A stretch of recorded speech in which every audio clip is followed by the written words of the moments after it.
en 1824, le charbonnage, donc la grande machine à feu, était racheté par Charles Frédéric de Mecklembourg, qui était le fils d'un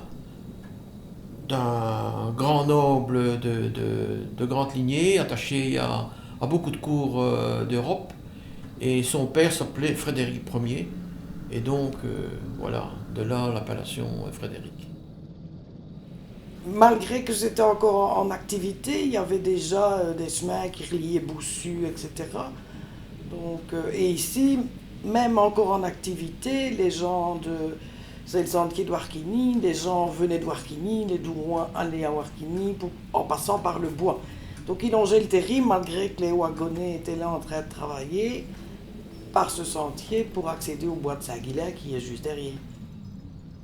Il y a eu un coup de grisou terrifiant au charbonnage ici, terrifiant. Il y a un mec, il va, enfin,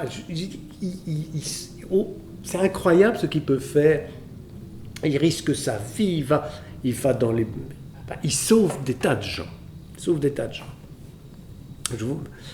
Il sauve des tas de gens et son acte est tellement héroïque que le roi vient, Albert Ier, vient, et on montre encore la maison, sa maison, il vient voir le mec dans sa maison, au point, le roi il est grand, il se cogne la tête dans le chambranle de la porte, et le mec il fout le camp. Il n'ose pas.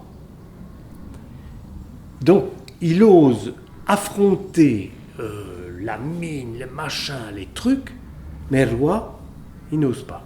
Il fout le camp. C'est quoi qui fait cet héroïsme au fond et cette incroyable lâcheté dehors? C'est-à-dire qu'au fond, il y avait comme une mythologie, une sorte de... Et puis dehors, on roulait sa casquette. Ben Frédéric, il était domicilié à Berlin, mais il résidait à Paris. Et il avait une exploitation minière à Dour et d'autres propriétés un peu partout. Ben, c'est une grande lignée. Hein. Ils sont liés à une de ses cousines ou ses sœurs, je ne sais pas, a marié celui qui allait devenir le roi du Danemark. Il a une nièce qui a marié un de ceux qui auraient dû être roi de France. Ils sont liés au Saxe-Cobourg-Gotha, maison donc royale de Belgique. Donc c'était vraiment des grandes familles. C'était sûrement 56 heures par semaine. Ils n'avaient que leur dimanche. Ils n'avaient pas encore pas de congé payé, bien sûr, à l'époque. Et voilà, c'était certainement...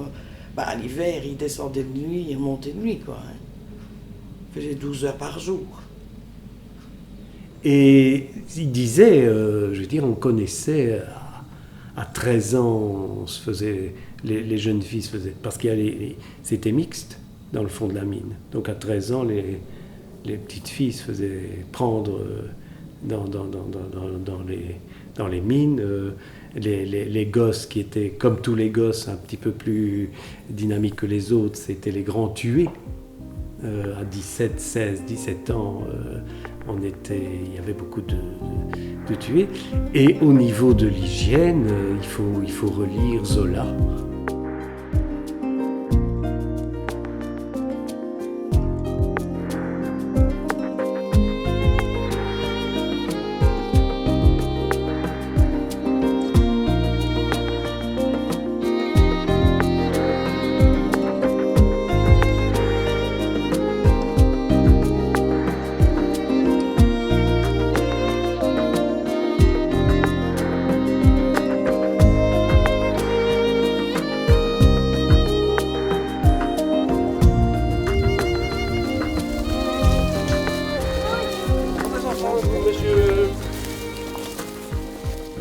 Créer une réserve naturelle, c'est préserver un endroit, d'abord un endroit géographique. Cet endroit est dédié à la nature et on y préserve les ressources naturelles, comme nous sommes des gestionnaires de milieux. L'idée dans ces réserves est d'y augmenter la biodiversité en créant différents milieux par des gestions.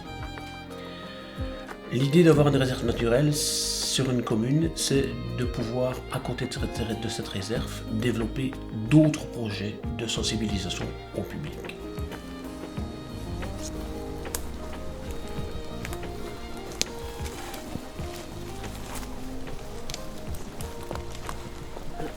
Voilà, le gîte du chevreuil.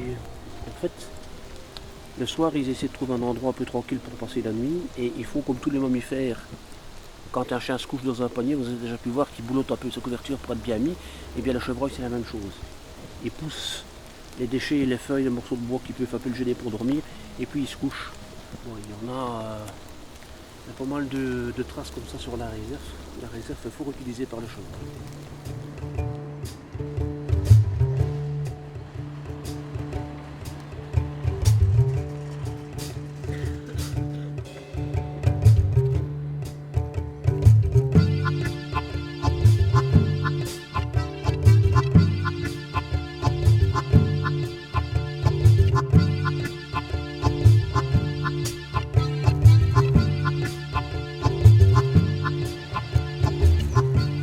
Historiquement, c'est en 1934 que il y a eu un arrêt d'exploitation du site de Frédéric.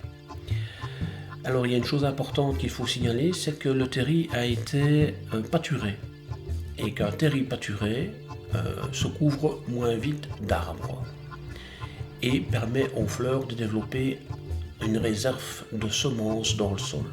Et ce sont ces semences-là qu'on parvient, grâce aux gestions, à faire germer.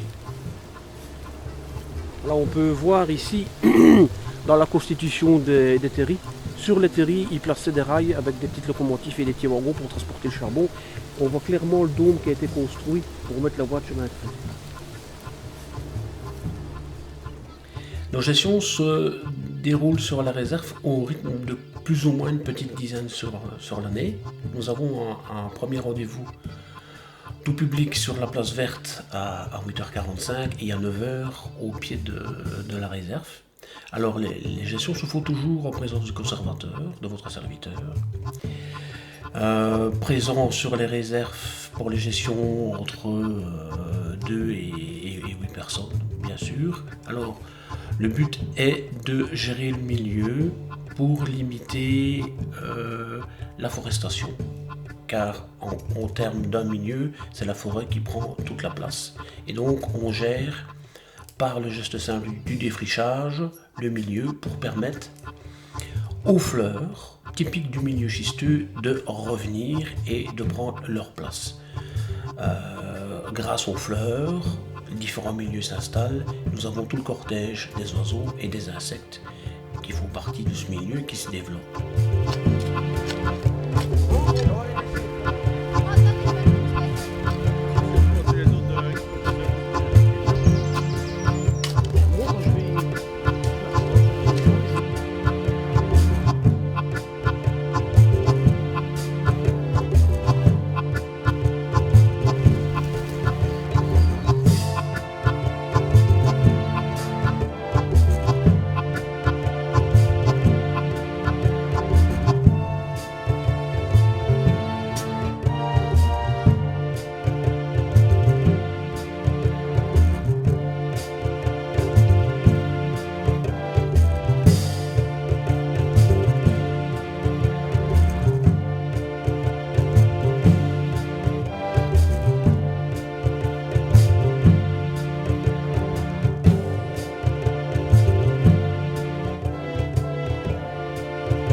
Donc l'intérêt c'est d'apprendre, de voir et surtout pour voir qu'est-ce qui peut être fait pour aller plus loin, pour toujours la biodiversité, la protection de la nature et je ne vais pas dire avoir l'orgueil de dire les générations futures, mais bon, pour apporter quelque chose et ne pas, pas détruire plutôt que construire.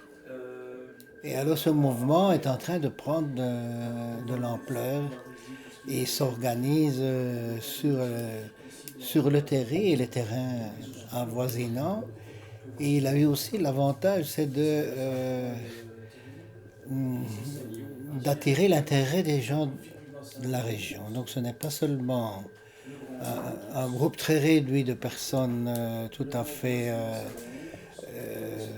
conquises par le sujet, sinon qu'il y a eu une communication qui fait qu'un peu à la fois, le thème des terrains qui était sans beaucoup d'intérêt pour la plupart des gens est devenu quand même aujourd'hui un thème dont on discute beaucoup ici et ailleurs, quoi. Je crois que c'est ça le fondamental, c'est que c'est réellement ici que ça non seulement ça a commencé, sinon que ça a eu des résultats concrets. Donc c'est pas simplement, comme on voit très souvent, du blabla ou des projets qui finalement n'arrivent à rien. Sinon qu'on voit réellement, maintenant ça fait déjà 3 ou 4 ans je crois, hein, et on voit vraiment que ça progresse à tout point de vue. Donc évidemment ça renforce la motivation, on se dit que ça vaut la peine de faire quelque chose, quoi. Mais je n'ai pas de poste bien précis, je dirais que je suis plus un support logistique. En fait. Donc, je suis particulièrement intéressée par tout ce qui est animation, comme l'année passée par exemple, quand on a fait les animations dans les écoles, au niveau plus de la communication aussi, mais je n'ai pas un poste particulier comme en apiculture ou dans le domaine des insectes ou de la botanique. Je veux dire que j'ai plus un support logistique. Voilà. Donc mon parcours personnel, je travaille dans l'informatique, donc un métier qui n'a absolument rien à voir avec ce qu'on est en train de faire ici. Et donc, qu'est-ce qui m'a amené? C'est dans un esprit de protection de la nature, de la biodiversité et tout ça, en me disant que si c'est une goutte d'eau dans l'océan, eh ben, c'est déjà une goutte d'eau. C'était tout à fait positif, et bien que, je ne sais pas, ça n'a rien à voir avec ceci. Je ne suis pas d'ici, je suis de Jemappes, mais c'est dans ce comité que j'ai trouvé le plus d'affinité avec les buts que je poursuivais. Et non seulement des buts que poursuit le comité, sinon la façon dont il le gère, quoi. Donc c'est bien, à mon avis, c'est ainsi que ça devrait être partout, en clair.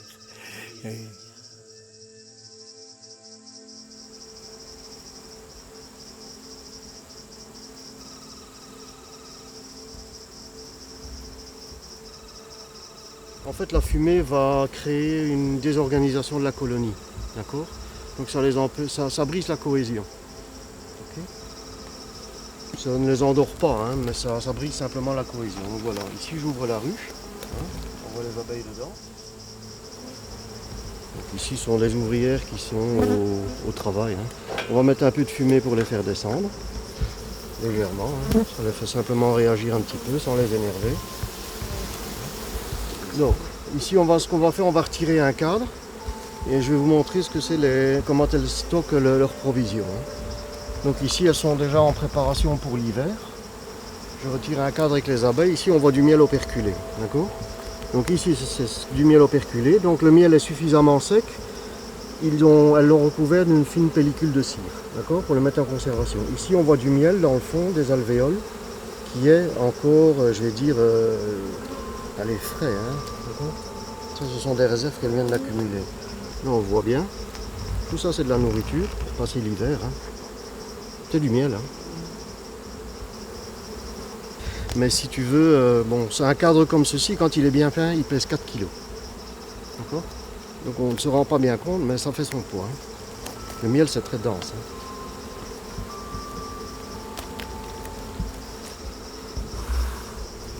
On voit bien. Tout ça, ce sont des jeunes abeilles. Et ici, elles maintiennent une température de 35 degrés. Elles le couvent, en fait. C'est pour ça qu'on appelle ça du couvain. C'est parce qu'en fait, les abeilles le couvent. Comme une poule couvre ses œufs. Donc voilà, alors le rôle de l'apiculteur, oui, qu'est-ce que c'est? C'est de maintenir tout ce petit monde en bon état. Et au moment des récoltes, c'est d'aller prélever une certaine quantité de miel. Parce qu'il faut savoir que l'abeille ne fait pas le miel pour nous autres. Elle le fait pour elle, ses réserves. et que c'est nous autres qui allons lui en chipper une partie. D'accord ? Le tout, c'est de trouver le juste milieu, de lui en laisser assez pour l'hiver et qu'elle puisse survivre l'année d'après. Donc voilà, en gros, c'est ça la saison apicole. Bon, on récolte le miel, généralement un miel de printemps vers le mois de mai. Et un miel d'été se récolte au mois de juillet. Donc c'est la fin de la saison apicole. Donc, on considère qu'à la dernière récolte, la saison apicole s'arrête et on recommence une nouvelle saison, vu que l'on recommence à préparer les colonies pour l'année d'après. Mon approche de la nature vient sans doute du fait que, gamin, j'ai passé énormément de temps en forêt, à jouer, auprès des arbres qui sont des plantes que j'adore. J'ai aussi découvert la nature grâce au geste simple du jardinier qui est proche de la nature et qui recherche son équilibre. J'ai ensuite fait une formation de guide nature, pas facile, où j'ai pu saisir le sens que toute la nature est en équilibre. Nous avons ensuite créé la commission de gestion des terrils du Borinage en 2007 pour la première réserve naturelle Marcasse et alentours. Ensuite, en 2009, suite à une demande de la commune de Dour, nous avons signé une convention avec l'organisme Natagora et la réserve Thierry Frédéric de Dour est née.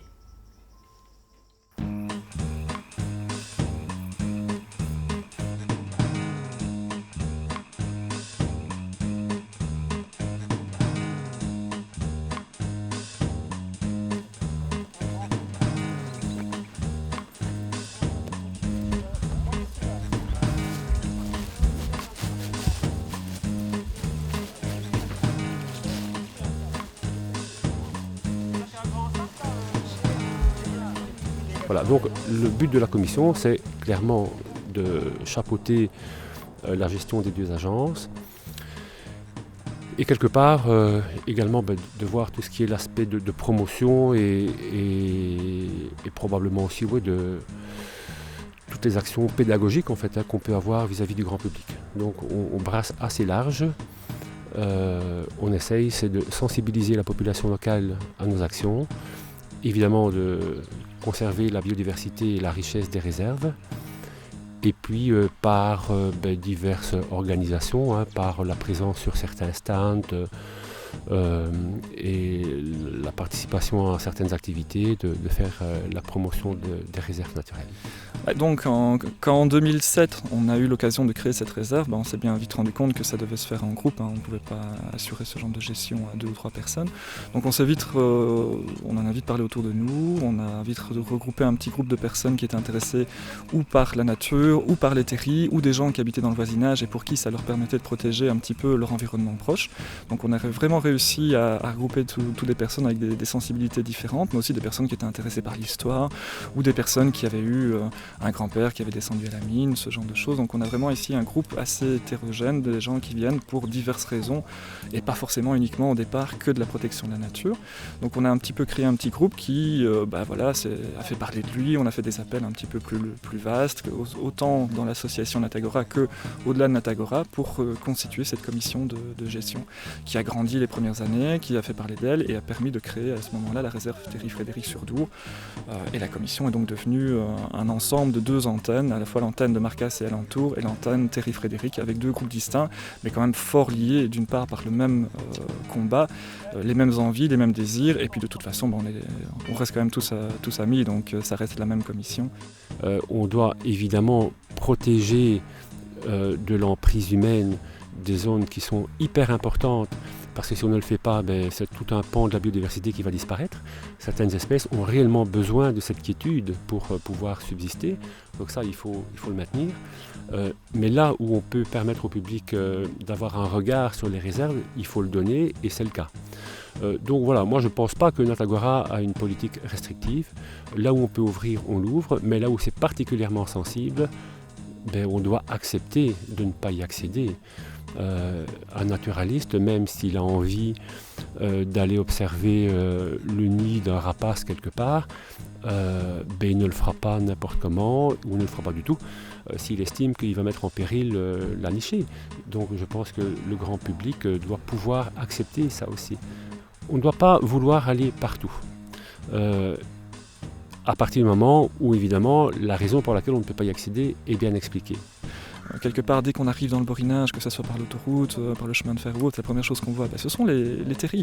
Donc quelque part, ils offrent cette identité socio-culturelle forte aux personnes du Borinage. Donc quelque part, en plus de l'aspect purement naturel qui est déjà remarquable en soi, il y a cet aspect-là, il y a l'aspect historique qui est fort. Donc je veux dire, si j'avais l'occasion de pouvoir m'y atteler, ce serait de trouver un cadre global qui permette de relayer un petit peu tous ces terris autour d'un ensemble cohérent de protection, que ce soit un statut, que ce soit une forme d'un parc naturel discontinu, qui permettrait d'apporter une continuation dans le combat que nous on réalise ici, et certainement d'aller sensibiliser des gens ailleurs dans d'autres communes pour peut-être qu'ils reproduisent quelque part l'initiative qu'on a créée ici.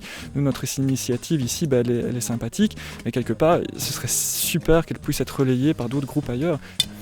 Et ça vise à la protection de l'environnement, mais je dirais de manière générale à la protection de l'humanité. Quand on dit que la planète est en danger, je ne pense pas que c'est la planète qui est en danger, c'est l'humanité qui est en danger. La planète, elle existera toujours, même si l'humain détruit tout et fait tout exploser, la planète Terre, elle existera, elle va se remodeler, elle changera fondamentalement, mais c'est l'humain qui va trinquer. Donc je pense que nature et humain, c'est fortement lié. Et je pense que voilà, les mesures que je prendrais, elles viseraient essentiellement à protéger la nature pour protéger l'humain. C'est pour vous illustrer quelque chose d'assez particulier. C'est quand on observe au début de la vallée. L'antenne de Dour fonctionne tout à fait librement. Les choix des activités qu'on va développer sur la réserve ou sur la commune sont propres à nos choix et ils sont développés en fonction des bénévoles qui sont présents et qui ont envie d'y participer. Donc plus on est de personnes, plus on peut développer d'activités.